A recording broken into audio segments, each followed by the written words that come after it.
Hello everyone, good afternoon. I hope that everybody is doing good. Yeah, so here we are with our last chapter of class 11th NCERT. Today we are going to finish our chapter number 5. Yes, that is doing sociology. So research methods that we are going to discuss today. Today will be our last chapter of class 11th NCERT. So from the next week we are going to discuss our next book of NCERT of class 11th. Okay.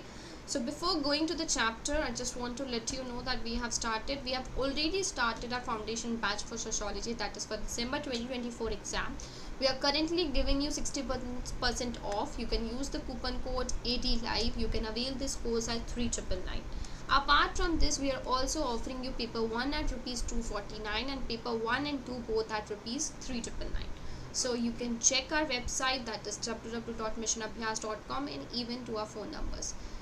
This is the net courses, all the subjects we are offering you this. Apart from this, we are also giving you 3 SSSB courses. There are SSC CGL courses. You can also check that on our website. Even we are running the other series of NCERT of other subjects. You can check that also.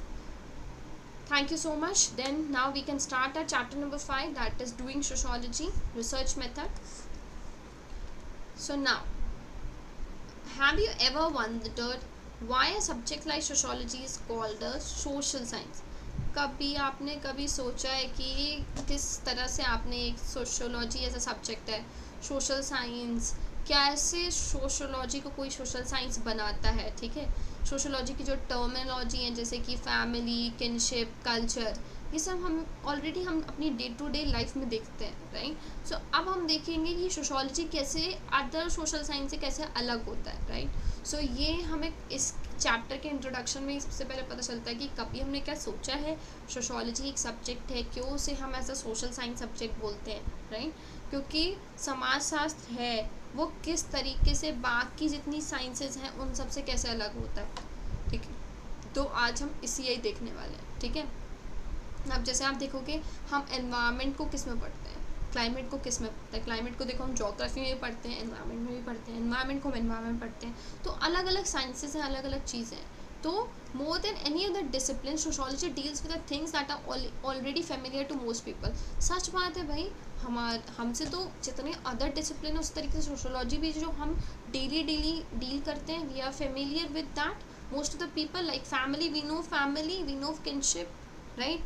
Yes और no, we know marriage. ये सारी चीज़ें जो हम daily life में देखते हैं, तो जितने अदर डिसिप्लिन में अगर हम देखें कोई भी चीज़ हम डेली नहीं ऑब्जर्व करते, बट सोशोलॉजी में we see the things, we are already familiar with most of the things, right? Now all of us live in a society and we already know a lot about subject matter of sociology. हम सब एक society में रहते हैं, हमें already पता है कि हम सब कि हमारे आसपास क्या है, ऑलरेडी हमें सब्जेक्ट के बारे में बहुत कुछ पता है, ठीक है? क्योंकि सोशोलॉजी जो है it is based on the broad method, right? It is based on the different kind of method, ठीक है? जैसे कि there are social groups, institution, norms, relationship and so on. Through our own experience, it seemed fair then to ask what makes sociologists different from other member of society. सही बात है, हम क्योंकि society में रहते हैं, हमें पता है इन सब के बारे में। We already know social groups कौन से होते हैं, हम ऑलरेडी देख चुके हैं। इंस्टीट्यूशंस क्या है, नॉर्म्स क्या है, रिलेशनशिप्स क्या है, राइट? और हमारे खुद के एक्सपीरियंस होते हैं। ये हमें प्रॉपरली एक्सप्लेन करता है कि सोशोलॉजिस्ट जितने भी अदर मेंबर सोसाइटी उससे कैसे अलग कर रहे हैं, right? Why should she or he be called social scientist? उसको क्यों बुलाना चाहिए? As with all the scientific discipline, जितने भी scientific discipline है, the crucial element here is method. सबसे important क्या है? method. Because इसमें तो हम methods ही देखने वाले हैं, methodology देखेंगे, किस तरीके से चीज़ें होती हैं, right? Yes or no? और all the procedure through which knowledge is gathered, और कितनी process जिसमें knowledge हम गैदर कर सकते हैं, एक जगह रख सकते हैं, right? For the final analysis sociologist can claim to be different from lay person not because of how much they know और व्हाट दे नो।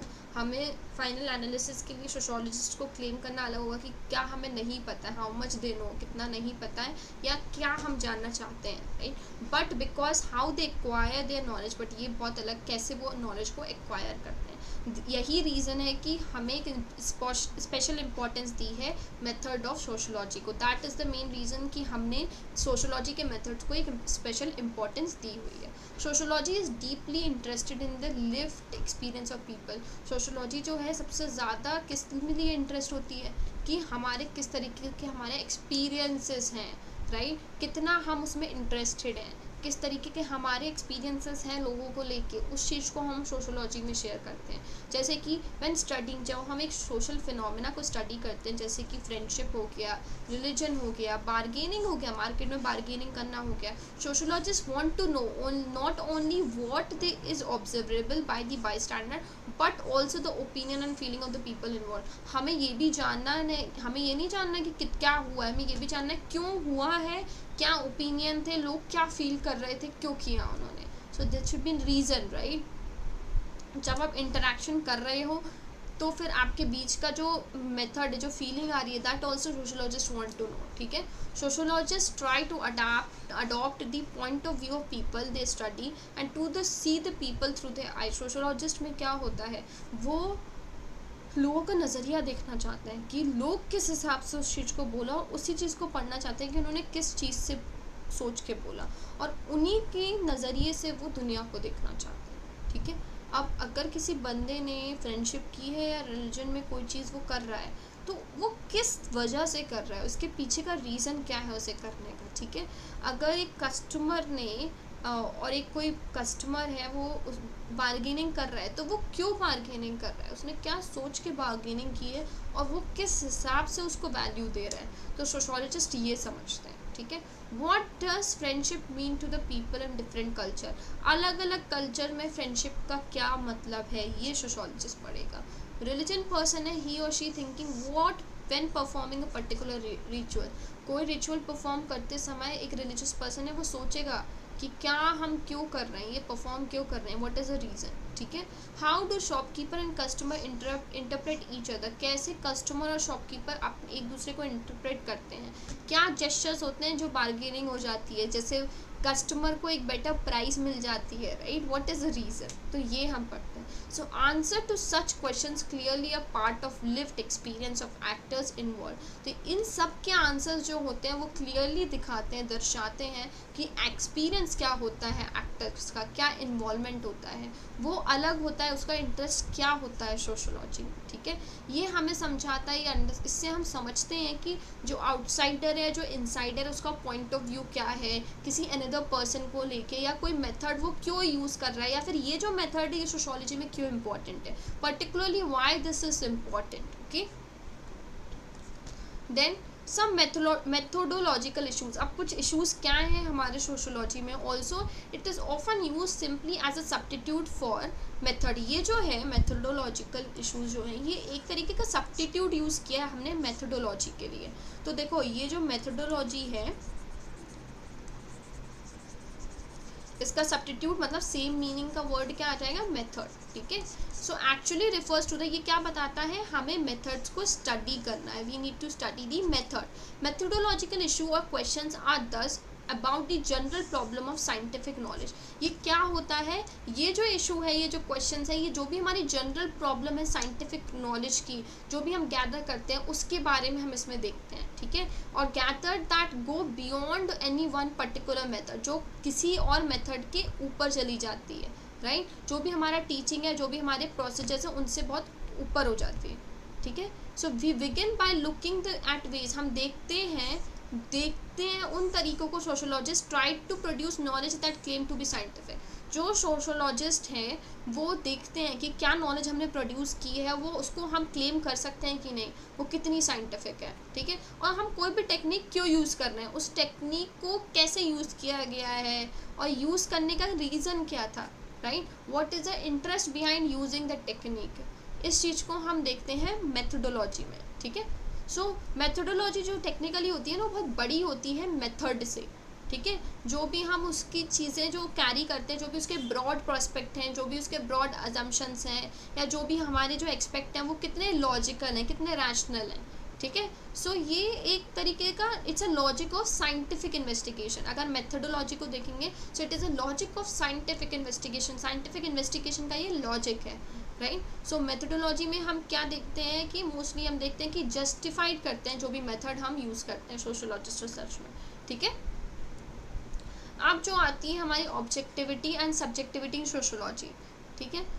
तो जो भी है ये देखो, main subjectivity and objectivity in sociology, ये होता क्या है टेक्निकली, ठीक है। तो ऑब्जेक्टिविटी क्या होती है, यहाँ पे एक इंडिविजुअल जो रिसर्चर है वो क्या होता है, ये अनबायस्ड है, ठीक है।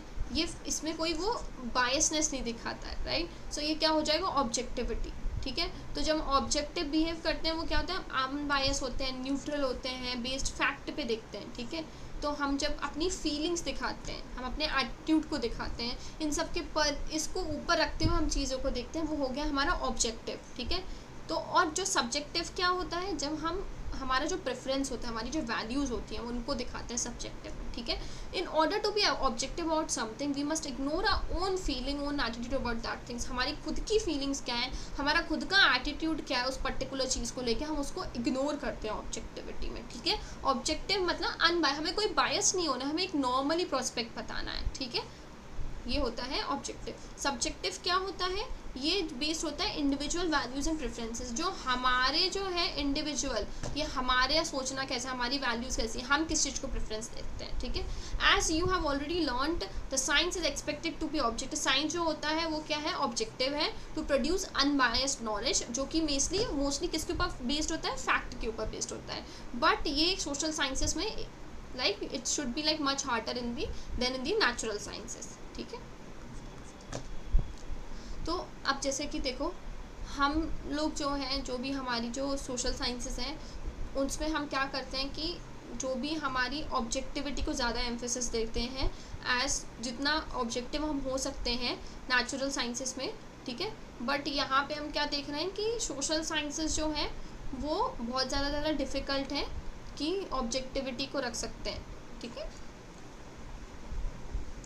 जैसे कि वे ना जियोलॉजिस्ट स्टडी रॉक, जब भी एक जियोलॉजिस्ट है वो जब एक रॉक को स्टडी करता है, या फिर और अ बोटानिस्ट स्टडी अ प्लांट, वो भी एक बोटानिस्ट है वो प्लांट को स्टडी करता है, they must be careful not to let their personal biases और प्रेफरेंसेस अफेक्ट देयर वर्क। तो उनको मेक श्योर करना है कि उनका जो पर्सनल बायसेस हैं या उनके जो प्रेफरेंसेस हैं वो उनके काम को इफेक्ट ना करें, ठीक है। So they must report the fact as they are, they must not let their liking for a particular scientific theory और theorist influence the result of their research. उनको ये बताना है कि फैक्ट क्या है, उनको ये नहीं देखना है कि उनको ये चीज़ पसंद है या नहीं है, या फिर इस बेसिस पे इस साइंटिस्ट ने ये थ्योरी दी थी कि इस वजह से ये रिजल्ट आया, नहीं, उनको एकदम अनबायस्ड होकर अपनी चीज़ें बतानी है।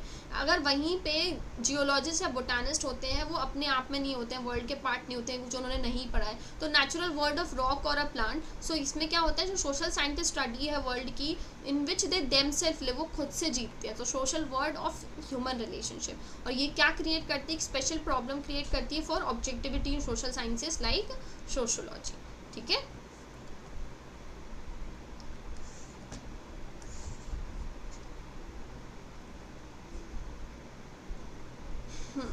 अब देखो, first of all there is a obvious problem of bias. अब ऑब्वियस प्रॉब्लम है बायस की, because sociologist are also member of society, ये भी मेंबर ऑफ सोसाइटी के, they will also have all normal likes and dislikes like the people have, उनके भी भाई likes और डिसलाइक्स होंगे जैसे नॉर्मल पीपल के होते हैं, ठीक है। Sociologist study family relationship with herself, जो सोशियोलॉजिस्ट जो होते हैं वो फैमिली रिलेशनशिप स्टडी करते हैं, right, as a member of a family, भाई फैमिली के वो भी मेंबर है, वो फैमिली रिलेशनशिप स्टडी करते हैं, बट उनका जो एक्सपीरियंस है वो इन्फ्लुएंस कर सकता है, मतलब मे बी उनका एक्सपीरियंस अलग हो जैसा वो पढ़ रहे हैं, right. Even when the sociologist has no direct personal experience of a group he और she is studying, there still the possibility of being affected by the value and prejudice of one own सोशल context.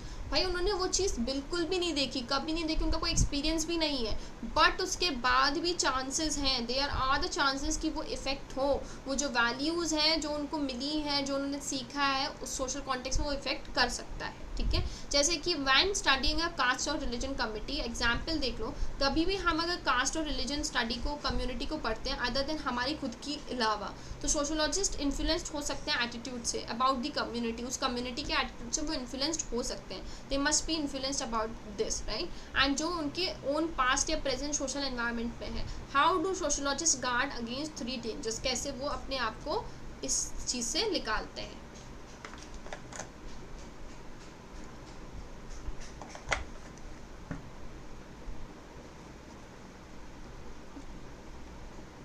पहली problem क्या आ जाती है हमारी, biasness की आ जाती है, ठीक है। अब क्या होता है, more generally the sociologist try to take an outsider perspective on his or her own work. most generally क्या होता है, जो भी एक सोशोलॉजिस्ट होता है ना, वो एक बाहर वाले का पर्सपेक्टिव लेता है अपने काम को लेके, वो उस चीज़ में देखते हैं, she tries to look at herself और हिमसेल्फ, उसके रिसर्च को देखते हैं अपनी आई से, ठीक है। तो इस जो टेक्निक को जो वो देखते हैं उसको हम लोग क्या बोलते हैं, सेल्फ रिफ्लेक्सिविटी देखते हैं। जब आउटसाइड व्यू पॉइंट से देखते हैं, आउटसाइडर की तरह देखें कि वो जो काम कर रहा है क्या उसमें वो कम्प्लीटली ऑब्जेक्टिव है कि नहीं है, ठीक है। इसी को अगर हम प्रैक्टिकल वे में देखते हैं, it is all about self reflexivity, ठीक है। हम उसको कैसे केयरफुली डॉक्यूमेंट करते हैं, sometime just reflexivity. So the sociologist constantly subject her own attitude opinion to be self-examination. She try to consciously adapt the point of view of others, especially those who are subject of research. जो subject के research में, ठीक है। मतलब एक तरीके से जो उसका प्रोस्पेक्टिव उसको ऑब्जेक्टिव वे में देखेगा, ठीक है।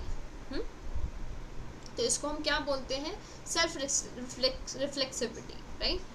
तो आप जैसे आप एग्जाम्पल ले सकते हो कि वुमेन रिसर्चर है, वो कोई एक जेंडर स्पेसिफिक टॉपिक को पढ़ रही है, ठीक है, जहाँ पे वो ऐसे बैकग्राउंड से आ रही है जहाँ पे ना पितृसत्तात्मक है, जब वही इस्टेब्लिश है, तो अब क्या होगा, उसके अंदर ना एक सेंस ऑफ बायसनेस आ जाएगी, क्योंकि वो जहाँ पे जो वो वुमेन है वो she would be either against the patriarchy और टुवर्ड्स द पैट्रियार्की, वो उसके रिसर्च में दिख सकता है। तो इसी चीज़ को हम क्या करते हैं, इसी को भी हम सेल्फ रिफ्लेक्सिविटी की तरह उसको क्लियरली डॉक्यूमेंट करेंगे, फिर उसके बाद सोशल बैकग्राउंड को क्लियर करते हुए, ताकि उसमें जो किसी भी तरह की ऑब्जेक्टिविटी हैम्पर ना हो, ठीक है। So I hope you all have understood this. अब ये जो बायस वाला एक्सपेक्ट हो गया, बट एक तरीके का हमारा क्या होता है, एक social So one of the practical aspect of reflexivity is important for carefully documenting whatever one is doing. हम देखेंगे कि क्या कर रहा है, जो भी पार्ट ऑफ क्लेम और सुपीरियरिटी ऑफ रिसर्च मेथड उसके डॉक्यूमेंटेशन या प्रोसीजर में लाइक कर सकते हैं, ठीक है, as a source of evidence. So हम ये इंश्योर करेंगे कि जितनी भी अदर चीज़ें retrace the step we have taken to arrive at particular conclusion, हम उसको देखेंगे, और जो भी see for themselves we are right, हम खुद को कि हम सही हैं या नहीं। It also help us to check, वो हमें चेक करते हैं, रीचेक करते हैं हमारी खुद की थिंकिंग और हमारा लाइन ऑफ आर्ग्यूमेंट को, ठीक है। फिर अब जब देखो हमने ये एक तो ऑब्जेक्टिविटी देख लिया, बट सेल्फ रिफ्लेक्सिव जो होता है सोशोलॉजिस्ट के भी पॉइंट ऑफ व्यू पे हम देखेंगे कि they are always possibility of unconscious bias. तो उनका जो क्या देखते हैं हम यहाँ पे, सोशोलॉजिस्ट पॉइंट ऑफ व्यू से देख रहे हैं कि ठीक है, सेल्फ रिफ्लेक्सिव किस में होता है, सोशोलॉजिस्ट, कि there is always a possibility of unconscious bias, ठीक है। So to deal with the possibility, sociologists explicitly mention those features of own social background that might be relevant as possible source of bias on the topic being researched. This alert readers to possibility of bias and allow them to mentally compensate for it when reading the research study. तो उनको पहले से पता होता है, right, they are मतलब they know that उनको कैसे डील करना है इस चीज़ से, ठीक है। अब एक अनदर प्रॉब्लम हो जाती है ऑब्जेक्टिविटी की सोशोलॉजी में, कि ये generally there are many version of the truth, बहुत सारे ट्रुथ के वर्जन होते हैं, हर एक इंसान का अपना अपना ट्रुथ है, राइट, सोशल वर्ल्ड में। So things look different from different वेंटेज point, अलग अलग नज़रिए से अलग अलग चीज़ें दिखाई देंगी, अलग अलग व्यू पॉइंट्स होंगे, ठीक है, उनको समझने के। So the social world typically involve many competing version और इंटरप्रिटेशन ऑफ रियलिटी। जो सोशल वर्ड होती है वो टिपिकली बहुत सारे तरीके आ जाते हैं, बहुत सारे इंटरप्रिटेशन आ जाते हैं कि उनको अलग अलग वे में उनको बताना है, और व्यू पॉइंट्स बहुत सारे आ जाते हैं इस लेवल पे, ठीक है। जैसे कि शॉपकीपर है, कस्टमर है, ठीक है, may have very different ideas, उनके अलग अलग आइडियाज़ हो जाते हैं, ठीक है, हो सकते हैं ना, किस लिए, गुड प्राइस को लेके। एक young person and aged person के भी अलग नोशंस हो सकते हैं, गुड फूड एंड वो, भाई जो एक यंग पर्सन है उसके लिए गुड फूड अलग हो सकता है, जो ओल्ड है उसके लिए हेल्दी फूड ही गुड फूड होगा। तो अलग अलग परसेप्शंस आ जाता है ना यहाँ पे, Yes, so there is no simple way of judging what particular interpretation is true or more correct. तो आप एक सिंगल वे पे उसको जज नहीं कर सकते कि वेदर वो सही है या गलत है. वो हेल्पफुल हो सकता है कि हम किस टर्म में इसको सोचते हैं. सो इनफैक्ट अगर सोशोलॉजी पॉइंट ऑफ व्यू पे देखोगे तो आपको जज नहीं करना. You just try not to जज in the way because it is really interested in what people think. आप खुद से जज मत करो, आप लोगों को देखो लोग कैसे जज कर रहे हैं and why they think what they think. और वैसे देखो कि अच्छा इसने ऐसा क्यों सोचा है, why they have think, right? और क्या रीज़न था और उन्होंने क्या सोचा है. सो उस पर स्टडी करो. Is it clear? I hope it's clear. You can just go through once and according to the examples and the explanation, I hope, because it's the easy thing. Research method is one of the easiest chapter in this, so I'll make sure that it will be easy for all of you to understand. Now all this makes objectivity very difficult and complicated thing. ये सारी चीज़ें जो हैं वो क्या करती हैं, objectivity को बहुत डिफ़िकल्ट बना देती हैं, right. They made it very difficult and complicated things in sociology. So ये बहुत अलग कर देती है, मतलब हमारे लिए डिफ़िकल्ट है. In fact the old notion of objectivity is widely considered to be outdated perspective. तो जो भी हमारी ये जो 1 सेकेंड या इन जो भी हमारी ओल्ड नोशन ऑब्जेक्टिविटी का, राइट, उसको हम वाइडली कंसिडर करते हैं आउटडेटेड पर्सपेक्टिव को देखते हुए. Social scientist and is no longer believe that traditional notion of an objective disinterested social science is attainable. In fact such an ideal can actually be misleading. वो हमारे लिए किस लिए हो सकता है, मिसलीड भी कर सकता है, right. It can be a misleading one also. Yes, this does not mean that there is no useful knowledge to be obtained via sociology. इसका मतलब ये नहीं हुआ कि हम कोई भी यूजफुल नॉलेज ऑब्टेन नहीं कर सकते सोशोलॉजी से, बट और that objectivity is useless concept, या फिर वो ऑब्जेक्टिविटी जो है वो यूजलेस है. No, it means that objectivity has to be thought of as the goal of continuous ongoing process rather than that has already achieved as end result. Okay, now multiple methods and choice of method. हमारे पास अलग अलग methods हैं और हमारे क्या choice हो सकते हैं मेथड्स को, हम किन को चूज़ कर रहे हैं ये हमारे ऊपर डिपेंड करता है. Since there are multiple truth and multiple, बहुत सारे ट्रूथ हैं भाई, सच तो बहुत सारे हैं, पर्सपेक्टिव्स भी बहुत सारे हैं सोशोलॉजी में. तो ये हार्टली सरप्राइजिंग होता है कि that there are also multiple method, बहुत सारे मेथड्स भी हैं. So there is no single unique road of sociological truth. एक सिंगल रोड नहीं है कि हाँ यही है, नो, बहुत सारे तरीके हैं, ठीक है. ऑफ कोर्स अलग अलग तरीके हैं, अलग मेथड्स आर मोर और less suited to tackle different type of research question. अलग अलग तरीके हैं, हम अलग अलग वेज में उसको अंडरस्टैंड करते हैं, ठीक है. Moreover every method has its own strength and weakness. हर एक मेथड का अपना अपना स्ट्रेंथ होती है, अपनी अपनी वीकनेस होती है, right. It is thus futile to argue about superiority और इन्फीरियरिटी ऑफ डिफरेंट मेथड्स. ये एकदम फालतू होगा या फिर ये विदाउट रीज़न हुआ कि हम एक सुपीरियरिटी और इन्फीरियरिटी को लेकर कि ये वाला मेथड ज़्यादा अच्छा है, ये वाला खराब है, इसको लेकर अगर हम कुछ बोलते हैं. It is more important to ask if the method chosen is appropriate. ये ज़रूरी है पूछना कि जो मेथड हमने चूज़ किया है क्या वो सही है, क्या वो एप्रोप्रिएट है इस क्वेश्चन का आंसर देने के लिए जो भी हमने पूछा है, right. So this is the most important thing. अब देखो कौन कौन से मेथड होते हैं. क्वालिटेटिव एंड क्वांटिटेटिव मेथड्स होते हैं. क्वांटिटेटिव मेथड्स क्या होते हैं, हम फोकस करते हैं काउंटेबल चीज़ों को जो भी हम मेजर कर सकते हैं वेरिएबल, जैसे कि परसेंटेज हो गया, एवरेज, स्टैटिस्टिकल रिलेशनशिप, वो हम क्वांटिटेटिव में देखते हैं. क्वांट देखो नंबर्स, क्वांट मैथ्स बोलता है, right. So that will be like in the this quantitative. जैसे एक सर्वे है conducted to determine how many Indian families are still joint family, कितनी इंडियन फैमिलीज अभी भी जॉइंट फैमिलीज हैं. सो ये करता है large scale data collection that is to be analyse statistically. Qualitative क्या हो गया, deal with more abstract phenomena like emotion, attitude, social meaning. Qualitative में हम क्वालिटी देखते हैं, सोशल मीनिंग्स, एटीट्यूड, इमोशंस, ये सब किस में आएगा, क्वालिटेटिव में, ठीक है. सो इंटरव्यूज़ हो गया, जैसे कि इंटरव्यूज़ क्या होता है वो इमोशंस दिखा देता है ना, कि कंडक्टेड टू अंडरस्टैंड, किसने कंडक्ट हुआ है कि स्टेटस ऑफ वुमेन अंडरस्टैंड करने के लिए. जॉइंट वर्सेस न्यूक्लियर फैमिलीज में वुमेन का स्टेटस कैसा है, तो ये हमें प्रोवाइड करता है in depth insight. Personal experience कैसा होगा इंसान का, सोशल रोल क्या है, कल्चर नॉर्म्स क्या है. So from this we get to know about the qualitative method. फिर दो और मेथड है, एक माइक्रो है और एक मैक्रो मेथड है. माइक्रो क्या होता है, ये सुटेबल होता है studying small and intimate setting often involve detailed and close up analysis. क्या क्या इन्वॉल्व करता है, एक तो छोटी चीज़ों को अंडरस्टैंड करता है और डिटेल्ड और क्लोजअप एनालिसिस दिखता है माइक्रो में, ठीक है। पार्टिसिपेंट ऑब्जर्वेशन जो हम आगे करने वाले हैं, in a single joint family to observe daily life, ये किस लिए यूज़ होता है, एक ज्वाइंट फैमिली में यूज़ हुआ है ताकि हम लोगों की डेली लाइफ, फैमिली का डायनामिक की रिच क्वालिटेटिव डेटा हमें प्रोवाइड मिल सके। मैक्रो में क्या होगा, ये बड़े लेवल पे होता है, it's a large scale research जो इन्वॉल्व करती है रिस्पोंडेंट के बारे में कि ब्रॉड हिस्टोरिकल डेटा हम लेते हैं। तो a national survey on a family structure across India which would yield quantitative data that could reveal broad social trend. वो किस चीज़ को रिवील करता है, सोशल ट्रेंड को रिवील कर सकता है नेशनल सर्वे। फिर आता है हमारा प्राइमरी एंड सेकेंडरी डेटा। कौन सा डेटा, दो डेटा और आते हैं, प्राइमरी सेकेंडरी। प्राइमरी क्या होता है, जो हम पहले कलेक्ट करते हैं रिसर्चर्स के, जैसे कि सर्वे, इंटरव्यू, ऑब्जर्वेशन, ठीक है। Conducting interview with women in various family structure to gather new insight about the experience. अगर हम इंटरव्यू फैमिली में वुमेन्स के लिए कंडक्ट करेंगे तो हमें अलग अलग एक्सपीरियंस मिलेगा ना, उनका एक्सपेक्टेशंस अलग अलग होंगी, एक्सपीरियंस अलग अलग होगा।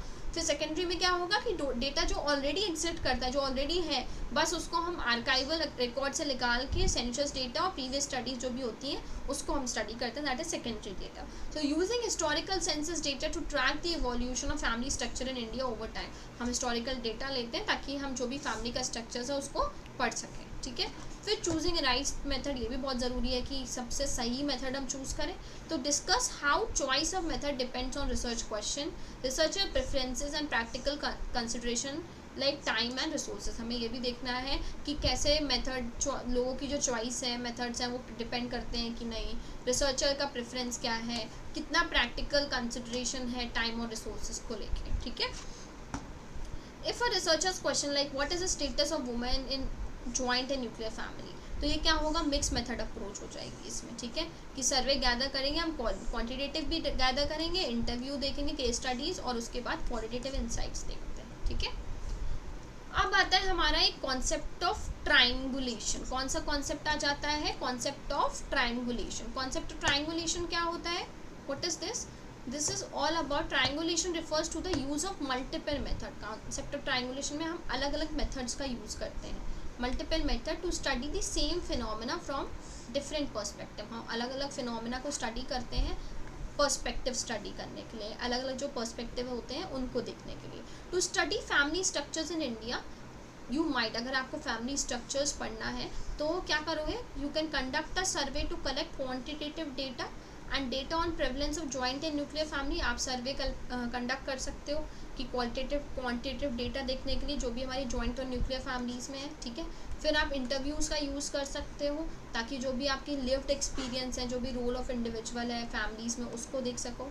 फिर आप जो भी पार्टिसिपेंट्स ऑब्जर्वेशंस हैं फैमिली में, उसको अंडरस्टैंड कर सकते हो डे टू डे डायनामिक्स को देखते हुए। तो ट्रायंगुलेशंस हमें क्या करता है, provide more comprehensive understanding by combining the strength of different method. जो अलग अलग जो मेथड होते हैं उनके बारे में हमें स्टडी करने में ट्रायंगुलेशन हेल्प करता है, अंडरस्टैंड करने में, ठीक है। एग्जाम्पल देखो, if a researcher want to understand, अगर एक रिसर्चर है उसको समझना है whether most Indian families are still joint family, क्या अभी भी जो जितनी भी इंडियन फैमिलीज हैं वो अभी जॉइंट फैमिलीज हैं, तो वो क्या करेंगे, what they will do, they might start with census and large scale survey. वो स्टार्ट कर सकते हैं सेंसस और लार्ज स्केल सर्वे से। This qualitative data provide broad generalise data that can show trend across entire population. तो ये जो qualitative data है वो क्या कर सकता है, वो एक ब्रॉड पर्सपेक्टिव जो दे सकता है, ठीक है, कि हम डेटा को कैसे हम पूरी पॉपुलेशन में उसको अंडरस्टैंड कर सकते हैं। अगर यही बात हम एक रिसर्च क्वेश्चन शिफ्ट हो जाता है जॉइंट फैमिली से कंपेयर करने की बजाय, status of women in joint versus nuclear family क्या है, तो अलग अलग अप्रोचेस आ जाएंगे हमारे पास। इंटरव्यू कर सकते हैं, केस स्टडीज़, पार्टिसिपेंट ऑब्जर्वेशंस कर सकते हैं, राइट। तो ये हमारे लिए बहुत ज़्यादा एप्रोप्रिएट होगा। तो ये जो क्वालिटेटिव मेथड है, रिसर्चर्स को अलाउ करते हैं उनके पर्सनल एक्सपीरियंसेस देने में, कल्चर नॉर्म्स या सोशल रूल्स क्या होते हैं, और of spring insight that raw numbers can provide, कितने हमें नंबर्स मिल रहे हैं, ठीक है। Finally the conception of triangulation, जो भी हमारा कंसेप्ट है ट्रायंगुलेशन का, वो आता है हमारे पास। by using a combination of these methods, हम इन methods को यूज़ करते हैं, बोलते हैं क्या करके कि survey to identify the general structure of family, कि हम फैमिली के स्ट्रक्चर्स को देखेंगे, ठीक है। फिर कंडक्ट करते हैं interview to explore the status of women within those families, उन फैमिलीज़ में जो भी हमारा स्टेटस है वुमेन का, उसको अंडरस्टैंड करने के लिए, ठीक है। तो researchers can gain a Fuller more accurate pictures of social reality, जो रिसर्चर्स हैं वो पूरा और मोर एक्यूरेट जो पिक्चर्स है सोशल रियलिटी की वो देख सकते हैं। This structures presentation approach will help in clearly conveying the importance of selecting appropriate research method. ये जो हमारा स्ट्रक्चर्ड प्रेजेंटेशन है उससे हमें क्या मिलेगा, हम क्लियरली देख सकते हैं कि हमारी जो इम्पोर्टेंस है, हम जो भी डेटा सिलेक्ट कर रहे हैं वो एप्रोप्रिएट है या नहीं है, जो भी हमारे मेथड में सोशियोलॉजी में वो सही है या गलत है, हम अलग अलग मेथड जो यूज़ करें वो अप्लाई हो सकते हैं अलग मेथड क्वेश्चंस पे या नहीं, ठीक है। So basically there are only हम 3 मेथड हैं जो यूज़ करते हैं, एक तो पार्टिसिपेंट ऑब्जर्वेशन, फिर इंटरव्यू और सर्वे यूज़ करते हैं, ठीक है।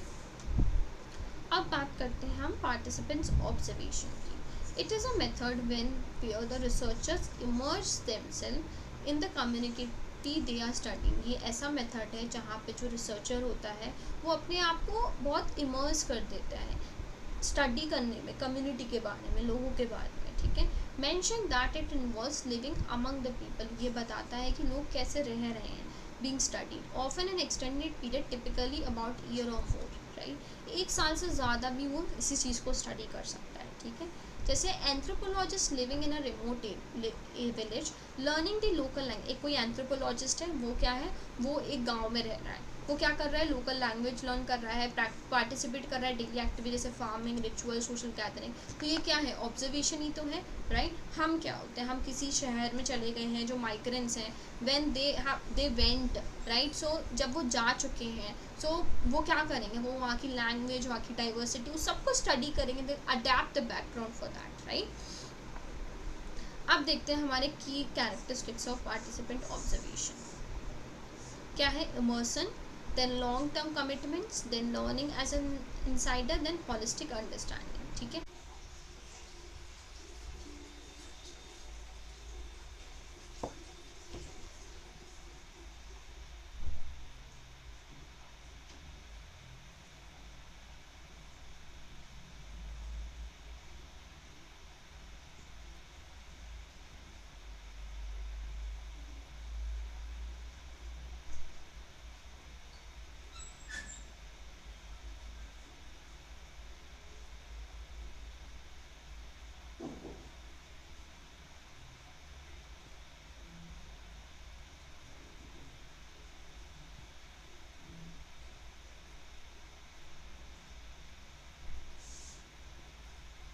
Yes.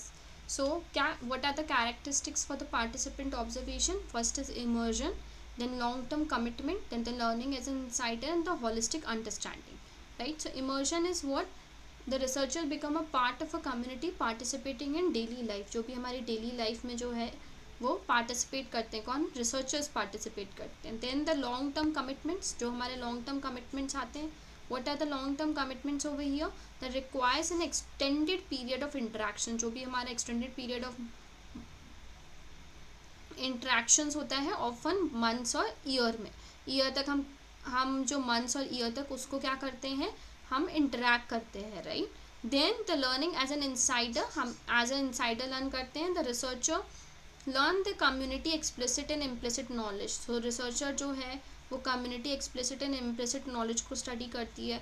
Akin to how a child learn their native culture, कैसे एक चाइल्ड जो है वो नेटिव कल्चर्स को स्टडी करता है, right. Then holistic understanding, the goal is to gain a comprehensive understanding of a community whole way of life. तो जो भी हमारा जो गोल होता है, व्हाट आर आवर गोल, कि हम जो भी कॉम्प्रिहेंसिव अंडरस्टैंडिंग है एज अ कम्युनिटी पूरी होल ऑफ लाइफ में उसको स्टडी करें. Then we come for the how participant observation differ from the other method, कैसे पार्टिसिपेंट ऑब्जर्वेशन डिफर होता है, अलग होता है दूसरे मेथड से, ठीक है. So the survey, interview versus participant observation, जो भी हमारे सर्वे, इंटरव्यू और इंटरव्यूज़ होते हैं उनके बीच उन किसके वर्सेस होता है, पार्टिसिपेंट ऑब्जर्वेशंस के versus, right. Then how we see this survey and interview, the structured and often short term data collection method. Structured होता है, often this is a short term in which we collect data method which is focused on the specific questions and the topics. Then participant observation, unstructured, and the long term method focus on the understanding and the entire culture or community. Last one is the field work, in which is originated from the natural science, example botany and zoology, where scientists study their subject in their natural environment. So what we see in the field work, that which is originated from the natural sciences. Yeah, basically, for example, that is botany and zoology, where the scientists, what they study this their subject using their natural environment. Now the process of participant observations. What are the different process for the participant observation? First one is the entering the field. What is the first one? That we are entering the field, then learning the languages, participating in daily life, building relationship, recording observation. So entering the field, the researcher join the community, often starting as the outsider.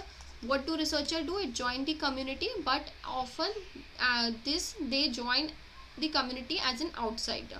Then they learn about the languages, they understand the local language, which is crucial and for the deeper interactions and gaining trust. Third one is they are engaged in the routine activities like work, ceremonies, and the social interactions. Fourth, establishing trust and the rapport with the community members to gather authentic insights.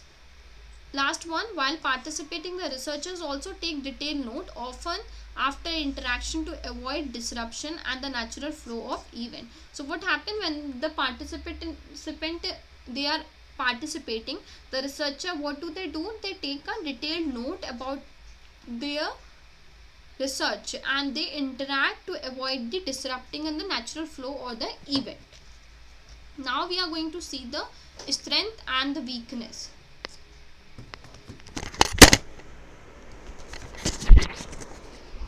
That provide the deep and nuanced understanding of culture or community. What is the strength? In strength, what do we see? That provide the deep community. Yes. Then we get to know about the challenges. What are the different challenges over here? So the time, it is time consuming. Challenges are time consuming. Yes. And resource intensive. The potential for the researcher's bias due to close involvement with the community, and ethical dilemmas such as balancing participation with the observation. So I hope this is clear to everyone.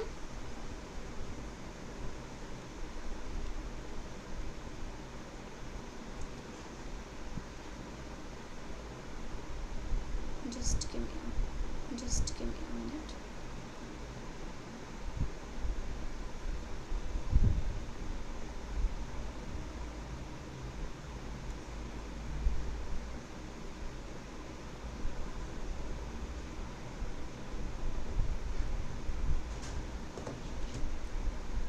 Now, participant observation is a research method where the sociological or anthropologists immerse themselves in the community they are studying.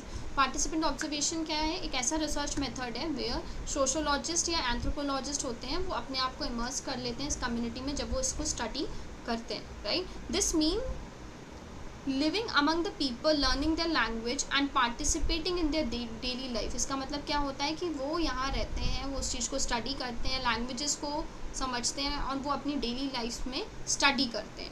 Right, then this unlike the other method, जो भी other method है survey और interview, which might to only capture a snapshot, जो सिर्फ और सिर्फ क्या करता है, स्नैपशॉट कैप्चर करता है सोशल लाइफ के बारे में.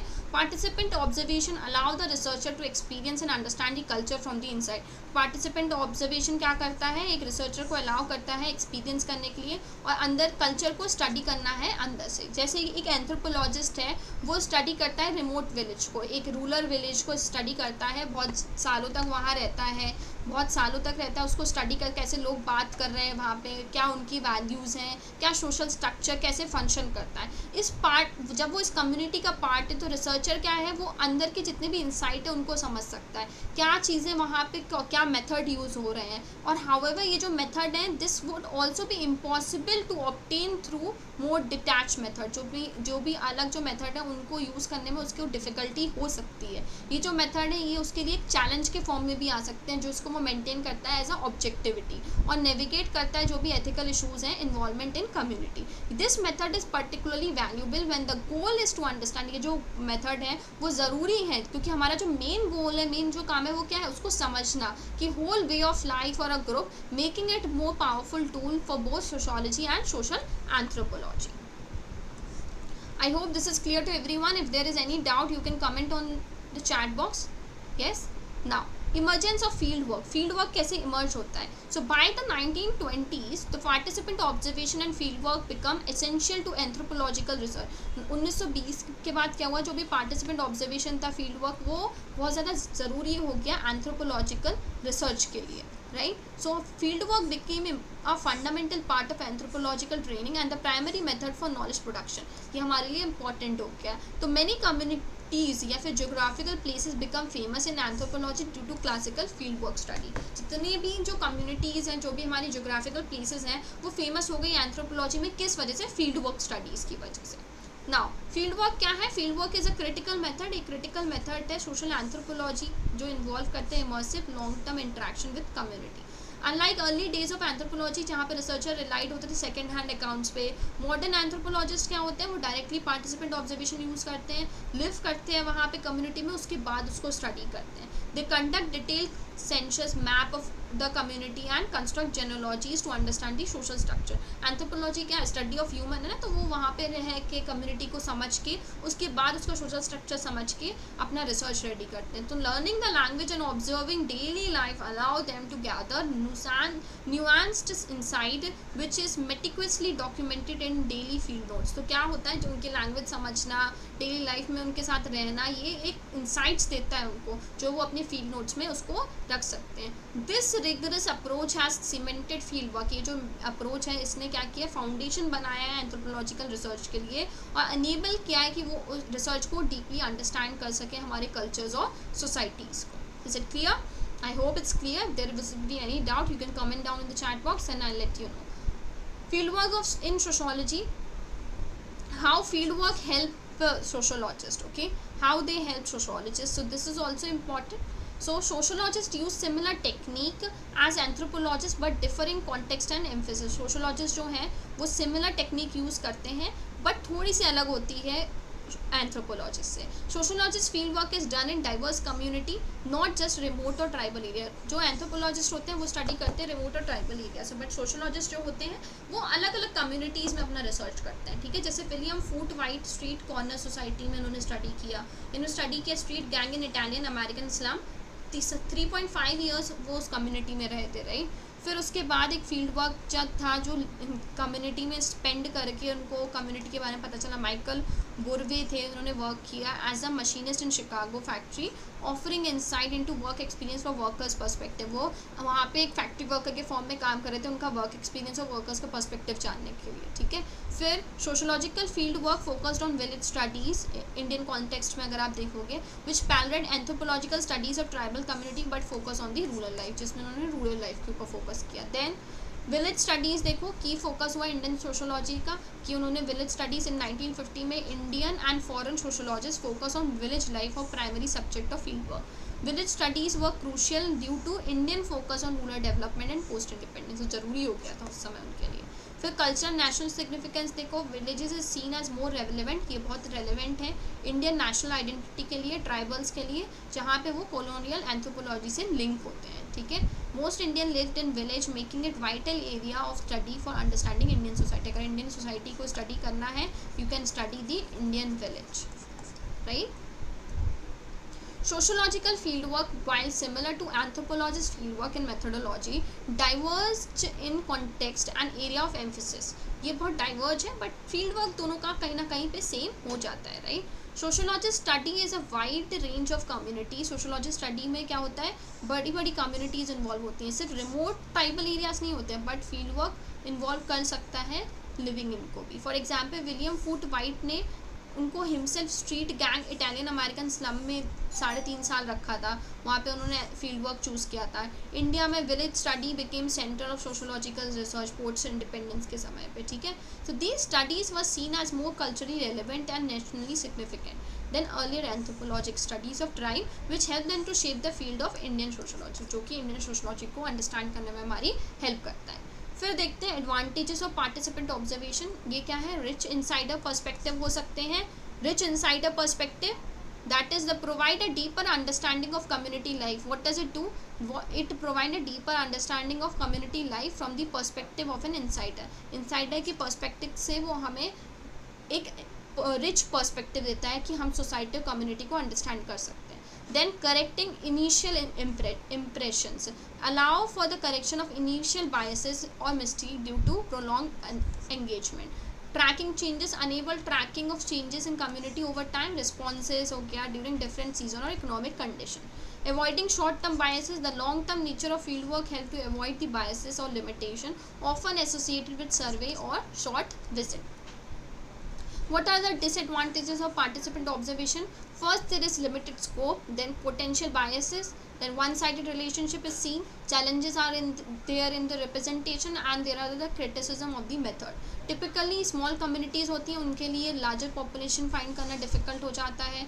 फिर एक risk होता है researcher bias का कि कैसे वो कहाँ क्या record करेंगे और क्या represent करना है। researcher जो speak होता है community के लिए, उसका imbalance रहता है। challenges बहुत ज़्यादा होते हैं कि उनके कितना potential है काम करने का, क्या वो study accurately कर रहे हैं या नहीं कर रहे हैं। देन फील्ड वर्क क्रिटिसाइज होता है क्योंकि वहाँ पे रिप्रेजेंटेशन जो व्यूज़ होता है कम्युनिटी का वो बहुत कम रहता है। So these are the disadvantages, you can read it once. Okay, participant observation offer करता है, देखो क्या ऑफर करता है, rich detail perspective of other method often lack, but जो टाइम हम कम्युनिटी के साथ बिताते हैं रिसर्चर्स, उससे डीप और गेन नॉलेज मिल सकती है, ठीक है। बट इस मेथड ये लिमिटेशन के साथ आता है। They also find in small time community larger population, research से खुद का पर्सपेक्टिव होता है जो उसको इफेक्ट कर सकता है। एक साइड का नेचर दिस मेथड के लिए रिसर्चर वन इंटरप्ट करता है, राइट, इंटरप्रेट करता है। सो ये स्ट्रेंथ एंड वीकनेस है जो केयरफुली हम कंसिडर कर सकते हैं participant observation and sociological research. फिर आता है हमारा survey. What does it come? Survey. Survey एक probable best known sociological method माना जाता है, the one in which now much part of modern public life, जिसमें बहुत बड़ी पार्ट की पब्लिक लाइफ इंक्लूड होती है। टोटली वो यूज़ होता है ऑल ओवर वर्ल्ड, हम एक शॉर्ट ऑफ कॉन्टेक्स्ट में उसको यूज़ करते हैं। अलग अलग लोग जो हैं वो एकेडमिक पर्पस के लिए सर्वे कराते हैं, इलेक्शन रिजल्ट्स के लिए सर्वे होते हैं, marketing strategies for selling the product, the survey is being done, for the popular opinion and the wide varieties of subjects the surveys are done. So what is the people usually referred to as respondent? people जो लोग हैं वो respondent के form में respond करते हैं कि questions क्या पूछे जा रहे हैं रिसर्चर से। सर्वे research is usually done by the large team members which consist who plan and what they design to study, which is associated with investigators and research assistant. What are the advantages of survey? Wide applicability, broad coverage, efficient resource use and aggregate insights. So there is used globally for various purposes beyond sociology, like predicting elections, result marketing strategies के लिए हम लोग सर्वे का use करते हैं। फिर जो भी लार्ज जो पॉपुलेशन है उसको स्टडी करने के लिए सर्वे का यूज़ करते हैं। जो भी हमारे रिसोर्सेज हैं, टाइम, एफर्ट्स और मनी जो इन्वेस्टमेंट होता है, पॉसिबिलिटी हम पॉपुलेशन के लिए यूज़ करते हैं। देन एक सोसाइटल ट्रेंड लेने के लिए भी हम इंसाइट्स लेने के लिए भी यूज़ सर्वे। मोस्टली जो हमारा डिसएडवांटेज है वो है कि इसकी डेप्थ जो है बहुत लिमिटेड होती है, फिर बहुत ज़्यादा एरर हो सकते हैं सर्वे करते समय, ठीक है। So there must be a error. फिर स्ट्रक्चर फॉर्मेट होता है क्योंकि इसमें क्वेश्चन आयर्स इंक्लूड होते हैं, राइट, तो आंसर्स बहुत वेरी कर सकते हैं। फिर then we have a respondent cooperation, depend करता है कि वेदर द रिस्पोंडेंट जो है वो कोऑपरेट कर रहे हैं कि नहीं कर रहे हैं। What are their in mood, वो किस मूड में सर्वे के आंसर्स दे रहे हैं, डिपेंड्स, राइट। अब बात करते हैं इंटरव्यूज़ के लिए। इंटरव्यूज़ क्या होता है? एक अनदर मेथड है, ये हमारा कन्वर्जेशन देखता है रिसर्चर और रिस्पोंडेंट्स का। It is a balance structure, जैसे like in survey and openness like participant observation. This is a balance survey. So advantage, because in the interviews we have flexibility, we have adapted format and recording method. So flexibility, questions can be rephrased and reordered on the spot because it's interview, we can ask anything, it depends, right. Even there are in-depth exploration of topics that generate the valuable insights for the flexibility in the interview. Adapted format, because that usually adjusts the flow of the conversation, make it is possible to productive discussion which cut the unproductive ones. And now what do? We record the methods, but how do we record the method? We record the method to the detailed note, taking the detailed note on whatever the video or audio recordings we are having. Okay, then these are the challenges for the interview, that is vulnerability to the external factor, because depends what is the mood and the concentration के respondent का क्या mood है, interviewers का क्या mood है. Then there are the recording challenges. Then there is a dependence on the rapport, how they have built the rapport, कितना strong rapport built up हुआ है, mutual trust कितना है interview और respondent के बीच में. Then there would be a supplementary method that is often used to alongside with this method like survey, but like participant option, that too just to add more depth and context to it. Then interview, basically it's a versatile and dynamic research method that serve as a middle ground between structured survey and the open-ended survey. So this interview basically क्या होता है, it is a middle ground method which we put up into the structured survey and the open-ended survey. This mostly show the flexibility and allow the researchers to adapt the question, and also it allow the researchers to explore about the basis, like what they think and how they are presenting their answers. So it depends. So however, the flexibility is unpredictable because the success of the interview highly depend on the interaction between the interviewers and the respondent, how the respondents respond to the answer. So recording interview can vary from high-tech solution to the simple note-taking, but each of it has its pros and cons. Each of it is having its advantages and disadvantages. While the interviewers can stand alone, they can often give an effective when it is in the conjunction. So research method also provide different insight whether about the it is we are talking about the surveyor or we are talking about the observation of it. Yeah, so I think that's it for today. So we have completed our method, that is research method today. It's completed. We have seen the participant observation. We have three methods, that is participant observation, then we have survey, field work, then we have interview. So these are all the research method. That's it for today. Thank you so much. You can join my Telegram channel. I'm going to post the PDF in the Telegram channel. There you can check, and you can check the Mission Abhyas app. You can download it from the Play Store. Thank you so much. Have a good day. If you have any doubts, do let me know.